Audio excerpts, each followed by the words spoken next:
Chapter 3. Moreover he said to me, Son of man, eat what you find, eat this scroll, and go speak to the house of Israel. So I opened my mouth, and he caused me to eat that scroll. And he said to me, Son of man, feed your belly, and fill your stomach with this scroll that I give you. So I ate, and it was in my mouth like honey and sweetness. Then he said to me, Son of man, go to the house of Israel, and speak with my words to them. For you are not sent to a people of unfamiliar speech and of hard language, but to the house of Israel. Not to many people of unfamiliar speech and of hard language, whose words you cannot understand. Surely had I sent you to them, they would have listened to you. But the house of Israel will not listen to you, because they will not listen to me. For all the house of Israel are impudent and hard-hearted.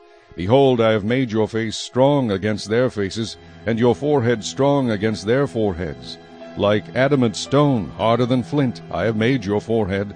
Do not be afraid of them, nor be dismayed at their looks, though they are a rebellious house. Moreover he said to me, Son of man, receive into your heart all my words that I speak to you, and hear with your ears. And go, get to the captives, to the children of your people, and speak to them, and tell them, Thus says the Lord God, whether they hear or whether they refuse.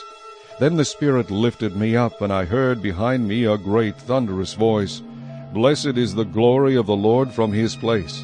I also heard the noise of the wings of the living creatures that touched one another, and the noise of the wheels beside them, and a great thunderous noise. So the Spirit lifted me up and took me away, and I went in bitterness, in the heat of my spirit, but the hand of the Lord was strong upon me.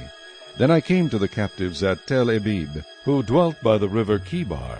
I sat where they sat, and remained there astonished among them 7 days. Now it came to pass at the end of 7 days that the word of the Lord came to me, saying, Son of man, I have made you a watchman for the house of Israel. Therefore hear a word from my mouth, and give them warning from me. When I say to the wicked, You shall surely die, and you give him no warning, nor speak to warn the wicked from his wicked way, to save his life, that same wicked man shall die in his iniquity, but his blood I will require at your hand. Yet if you warn the wicked, and he does not turn from his wickedness, nor from his wicked way, he shall die in his iniquity, but you have delivered your soul.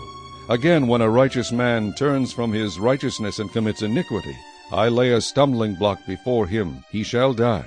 Because you did not give him warning, he shall die in his sin, and his righteousness which he has done shall not be remembered. But his blood I will require at your hand.